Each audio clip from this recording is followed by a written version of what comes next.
에듀윌 유료 회원만의 남다른 서비스.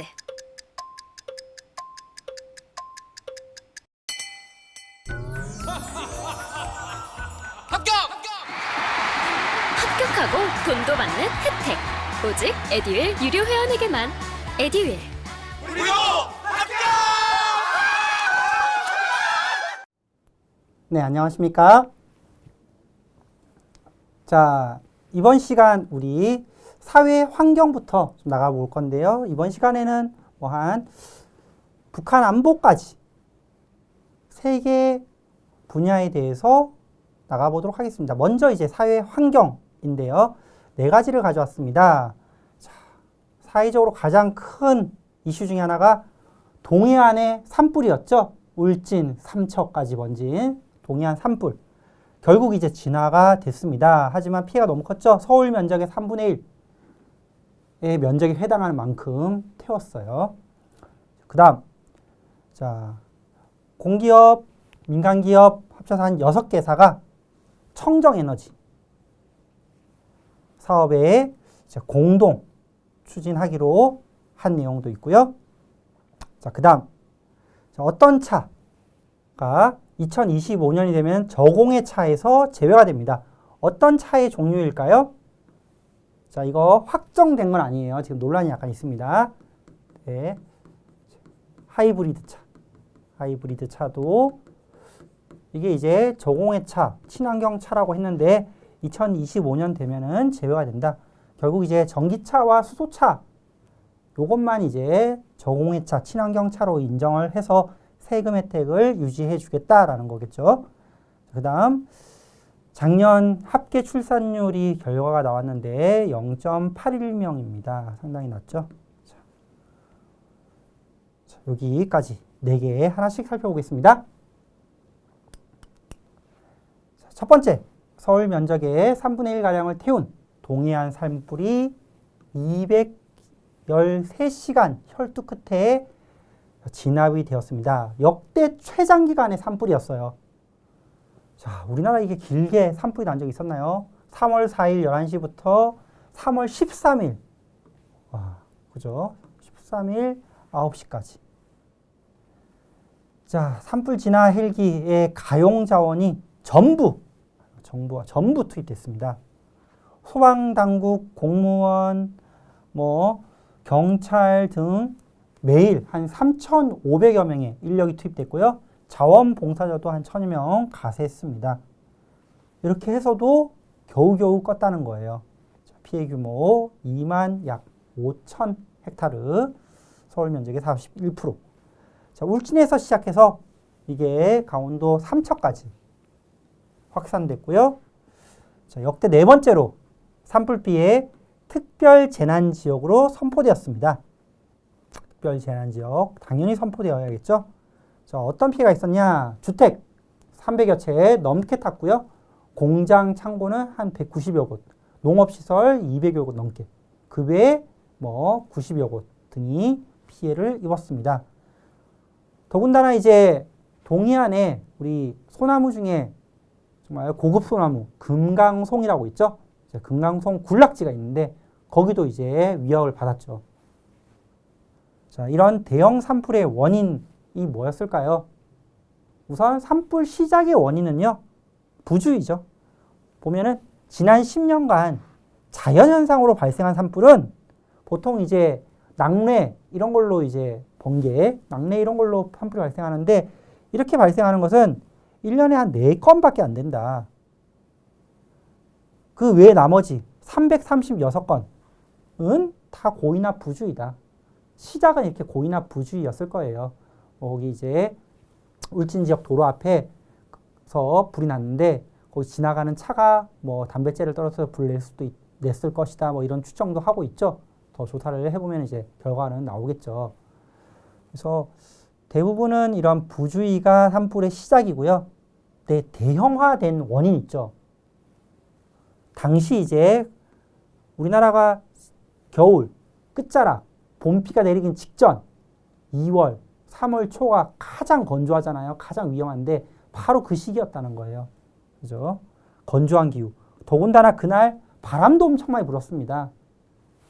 그날 동해뿐만 아니라 뭐 서울에서도 바람 많이 불었고 그 외에 전국에서 바람이 엄청 많이 불었어요. 그러니까 산불이 쉽게 확산됐고요. 더군다나 잘 끄지 못한 이유가 자, 기후의 재앙이 산불에도 영향을 미친 거죠. 지구온난화입니다. 토양의 수분이 감소해가지고 쉽게 산불이 진압되지도 않았습니다. 이런 것들이 합쳐져서 대형 산불이 발생했습니다.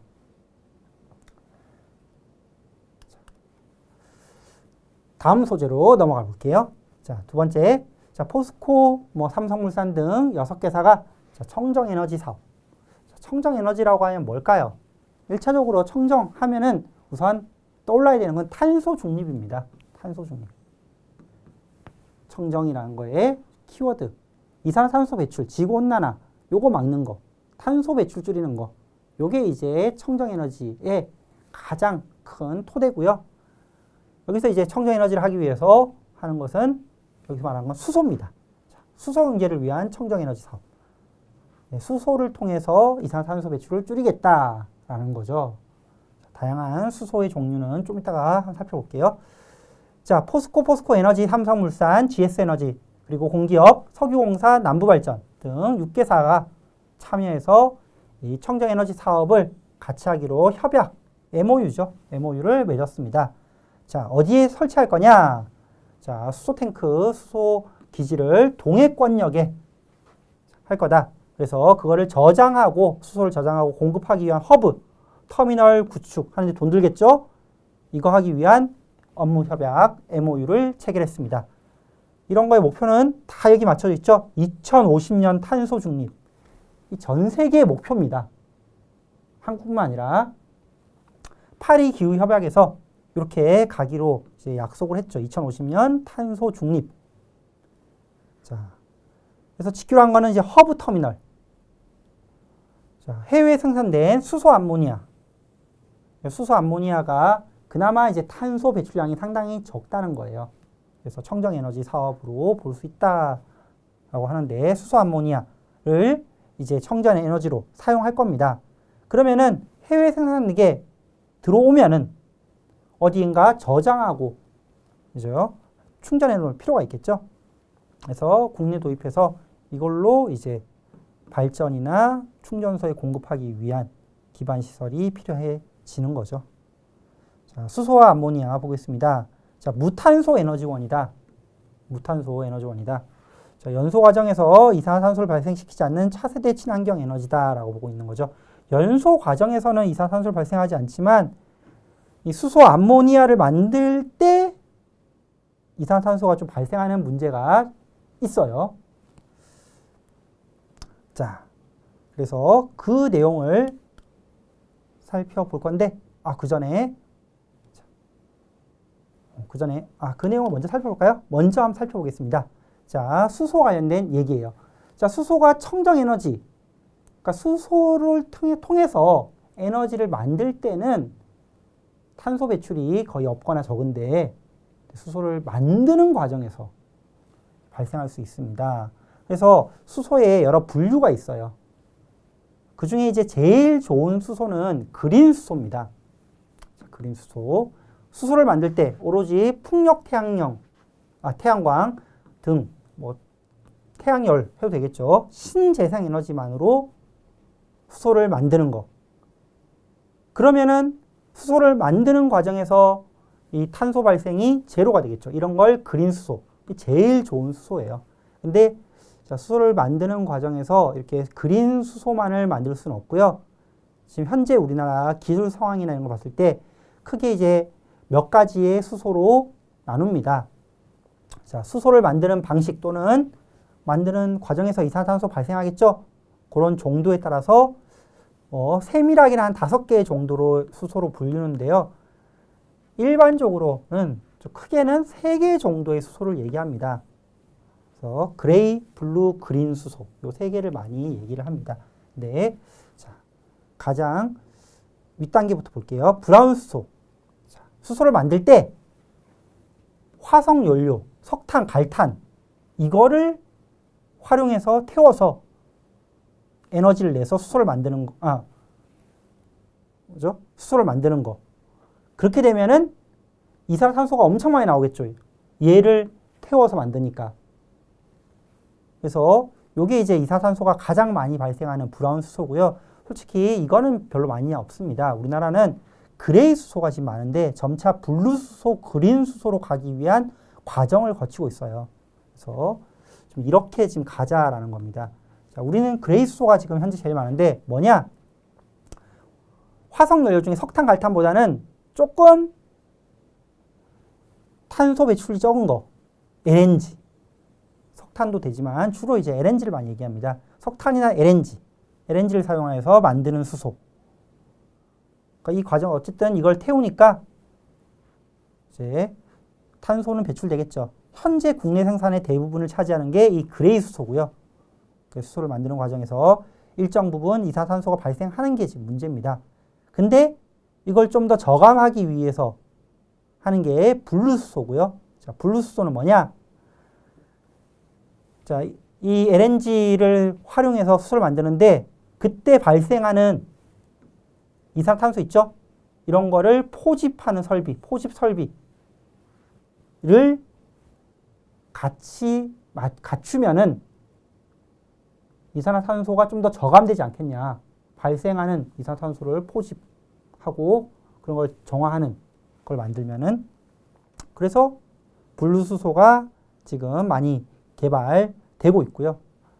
또 이제 결국 바라는 것은 그린 수소까지 가야 됩니다. 근데 그린 수소의 효율이 좋지 않아서 지금 문제긴 한데, 자, 그린 수소는 뭐냐? 풍력, 태양광 등 신재생에너지, 재생에너지만을 이용해서 만드는 수소. 이렇게 되면은 수소를 만들 때 아예 탄소 배출이 없겠죠. 그래서 지금 이런 과정을 거치고 있습니다. 그레이에서 블루로, 그 다음 그린으로 가고 있어요. 색깔로 이렇게 많이 구별을 합니다. 딱 봐도 브라운을 가지고 수소를 만들어 석탄, 갈탄을 태워서 좀 문제가 있어 보이죠? 그레이, 이제 천연가스 같은 거. 눈에 보이진 않지만 좀 덜 좋다. 좋은 거는 블루, 그린이다. 근데 진짜 좋은 거는 그린이죠. 블루도 100% 친환경적인 건 아니니까, 탄소 배출이 있으니까. 요게 이제 수소의 분류입니다. 자, 이런 이제 수소 사업들을 하고 있는 기업들이 힘을 합쳐가지고 저장 탱크 만들겠다는 거죠. 그러면은 그 회사들이 어떤 식의 이런 수소 에너지 사업을 하고 있는지 보겠습니다.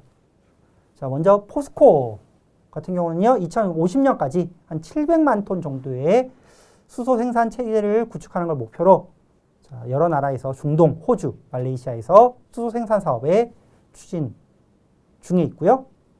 포스코 에너지는 LNG 복합 화력 발전을 담당하는 회사죠. 복합 화력 발전, LNG. 근데 여기에 이 발전하는데 지금은 LNG를 활용하는 발전하지만 LNG 말고 수소 암모니아의 LNG, 그러니까 LNG만 100% 넣어서 발전하게 되면은 아무래도 탄소 배출이 많은데 탄소 배출 자체가 적은 수소 암모니아까지 같이 이제 원료를 사용해서 연료로 발전하는 혼소 발전을 지금 도입하고 있습니다. 그 다음 삼성물산은 수소 중에 제일 좋은 거죠. 그린 수소 개발 사업을 추진하고 있고요. GS에너지는 중동 지역에서 암모니아 사업에 참여 중이고요. 그리고 이제 나머지는 공기업들이 같이 협력하는 거죠. 다 이제 그런 관련 사업을 하고 있으니까 우리 뭐 큰 저장시설 같은 경우는 터미널은 같이 돈을 모아서 만들자라는 협약을 이번에 했습니다. 자, 다음 세 번째, 홍남기 경제부총리가 앞으로 하이브리드 차는 좀 친환경 차에서 제외하자라는 얘기를 해서 약간 논란이 있었어요. 확정된 상황이 아니었기 때문입니다. 뭐라고 했냐? 하이브리드 차는 제외하고 수소 전기차 중심으로만 세제 지원하겠다. 그래서 구체적인 내용을 보면요, 혁신성장 빅3, 그러니까 앞으로 우리나라를 먹여 살릴 산업이죠. 시스템 반도체, 삼성전자 이런 데서 하고 있는 거고, 미래차, 현대차, 기아차에서 하고 있는 거고, 바이오헬스, 뭐 셀트리온, 삼성바이오로직스에서 하고 있는 거죠. 요 혁신성장 빅3 추진 회의 때 뭐라고 했냐면은 LPG하고 CNG 차는 2024년부터, 하이브리드 차는 2025년이나 6년부터 저공해차 세제 지원 안 해주겠다라고 얘기를 했어요. 그래서 전기 수소차만 세제 지원 해주겠다. 그랬는데 산업부, 자, 실무를 맡고 있는 산업부에서는 아직 확정된 바는 없다고 했습니다. 어쨌든 이런 얘기가 지금 오가고 있기 때문에 앞으로 전기 수소차가 많아질 거니까 차츰 한 10년 전에는 버스에서 CNG 버스, LNG 버스 도입됐을 때 와, 친환경이다 이랬어요. 왜냐면은 그냥 석유, 휘발유, 경유 태워서 내는 탄소 배출보단 적으니까. 근데 이제 이게 친환경이 아니고. 또 뭐 지금도 하이브리드 차는 친환경이다 하지만 이것도 이제 결국 하이브리드도 뭐 전기 모터도 있지만 저기 뭐야 엔진도 같이 있기 때문에 친환경 아니다. 이런 식으로 친환경의 개념이 점차 달라지고 있는 거죠. 자, 내용은 크게 살펴봤고요. LPG와 CNG에 대해서 좀 말씀드리겠습니다. LPG가 아니고 LNG와 CNG. 자, LNG, CNG 뭐가 다르냐? 성분은 같아요. 둘 다, 자, 메테인을 주성분으로 하는 천연가스입니다. 그래서 차이점은 뭐냐? 차이점은 CNG는요, LNG를 기화시켜서, 기체화해서, LNG는 기화시켜서 압축을 한 거. 요게 이제 CNG입니다. 기화시킨 뒤 압축을 한 거. 그래서 이렇게 압축을 하게 되면은, 기화시켜서 압축을 하게 되면은 초저온 냉각 탱크를 사용할 필요가 없어요. 다만 이제 일회 충전 시 운행 거리가 짧습니다. 그래서 주행 거리가 짧은 시내버스용으로 CNG를 많이 활용하고 있죠. 그래서 지금 많이 상당히 다니고 있죠. 시내버스 보면은 뭐 CNG 버스라고 써 있는 거를 확인하실 수 있습니다.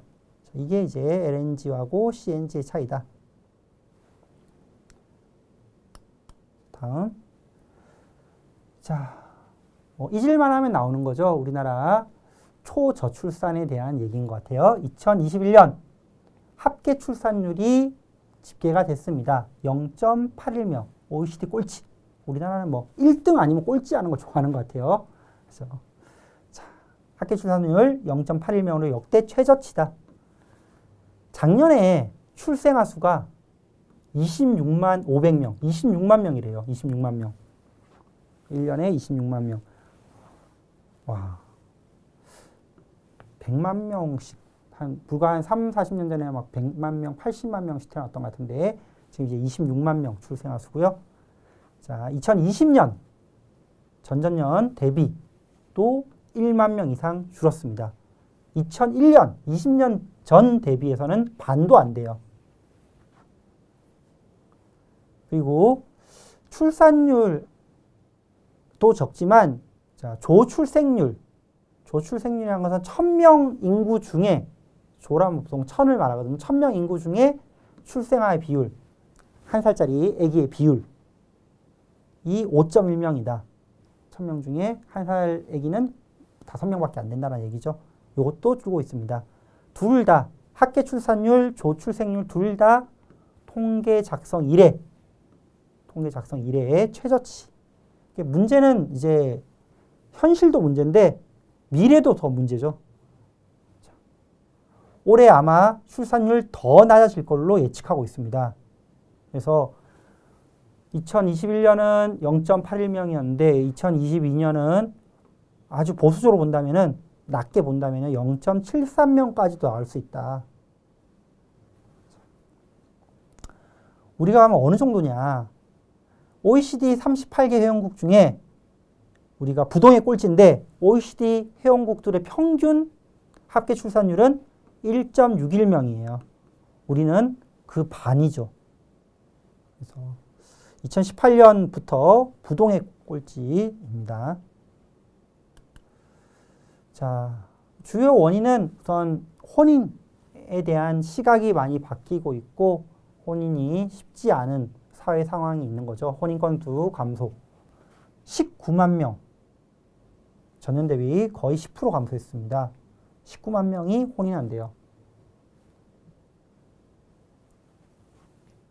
그죠? 혼인하는 사람. 그리고 혼인한 사람 중에 둘째 낳는 사람. 이렇게 다 합치면 이제 1년 동안 출생률이 나올 것 같은데, 학계 출생률이 나올 것 같은데, 뭐 혼인하는 건수 자체가 이렇게 적으니까 아무래도 출산율은 떨어질 수밖에 없겠죠. 더군다나 이제 혼인을 해도 늦게 결혼을 합니다. 평균 출산 연령이 증가해요. 33.4세.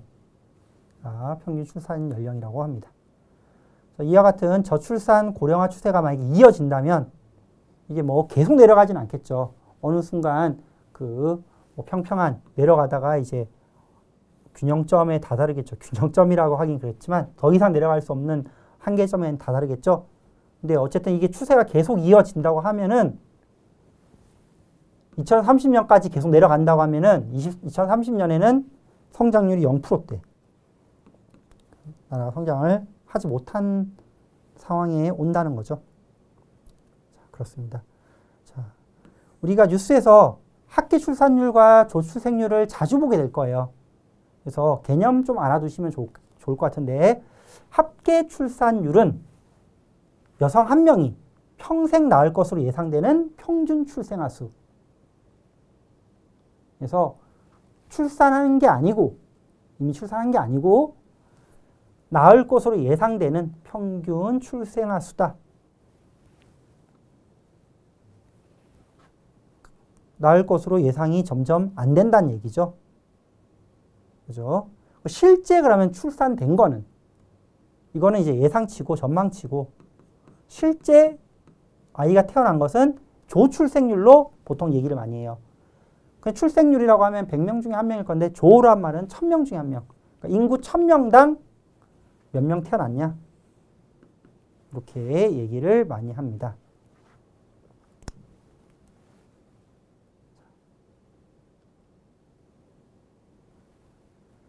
자, 다음. 자, 사회 환경은 이제 정리를 했고요. 다음 국제 외교 한번 보도록 하겠습니다. 자, 크게 4가지 소재를 가져왔습니다.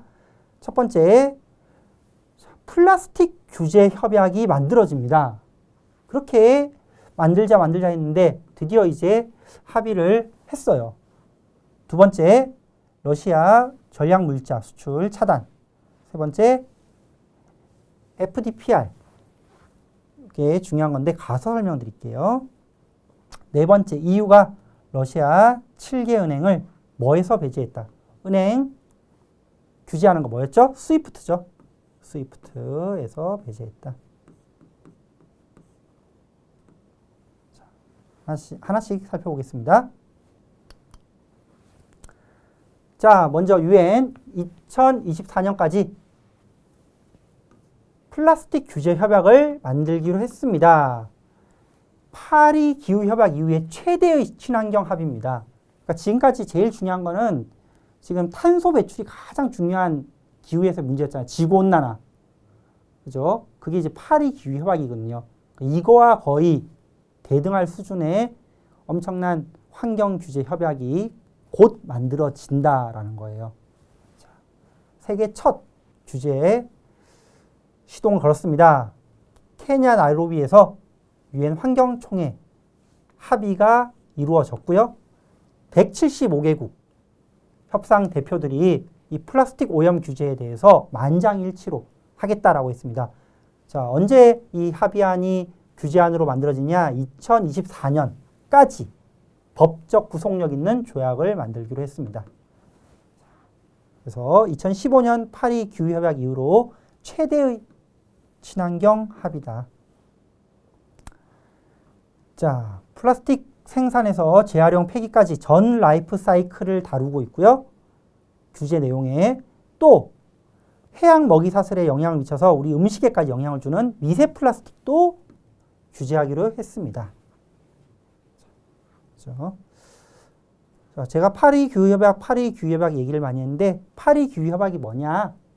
2015년에 파리에서 지구 온난화에 대한 탄소 배출을 규제하자라는 걸 합의를 했어요. 그리고 이제 규제에 대한 법적 구속력이 있는 어떤 조약이 만들어졌습니다. 그거 시행이 2021년부터 작년부터 시행이 됐죠. 그래서 우리나라도 2030년까지 어떻게 하겠다? 2050년까지 탄소 배출 제로로 하겠다. 그래서 그 전에는 이런 규제가 없었냐? 있었어요. 자, 교토의정서. 지구 온난화. 결국 탄소 배출. 같은 말이죠. 탄소 배출. 여기에 대한 규제가 교토의정서라는 게 있었습니다. 일본 교토에서 했던 거. 요게 이제 2020년까지 탄소 규제에 대한 그 조약이었어요. 근데 여기는 주로 이제 선진국들 중심으로 규제를 어떻게 하겠다, 줄이겠다 이렇게 이런 내용이었고 이게 2020년에 이제 끝나잖아요. 그래서 2015년에 파리 기후 협약이 만들어졌습니다. 파리 협약이라고도 뭐 불러요. 이게 이제 2021년부터 어떻게 하겠다. 근데 이거는 거의 전 세계, 그러니까 선진국뿐만 아니라 개도국까지 거의 전 세계가 어떻게 하겠다. 각 나라마다 이제 감축을 위한 내용들을 이제 발표를 했던 겁니다. 이게 파리 기후 협약. 이거만큼 지금 중요한 협약이 지금 만들어진다는 거죠. 그래서 합의는 했고, 그 다음에 이게 이제 조약 만드는 게 2024년까지 만들면 되는 거다. 다음. 자, 정부가 러시아 전략물자 수출을 차단하기로 했습니다. 여기 정부는 우리나라죠. 우리나라도 국제사회에 발맞춰서 경제 제재에 동참하기로 했다는 거예요. 자, 그 러시아한테 전략물자 수출 우리 안 하겠다. 그리고 러시아를 지원한 벨라루스에 대해서도 우리가 수출 안 하겠다. 전략물자를 수출 안 하겠다고 했는데 전략물자라는 게 어떤 거냐? 전쟁을 하기 위해서 필요한 물자들. 전쟁 관련 물자.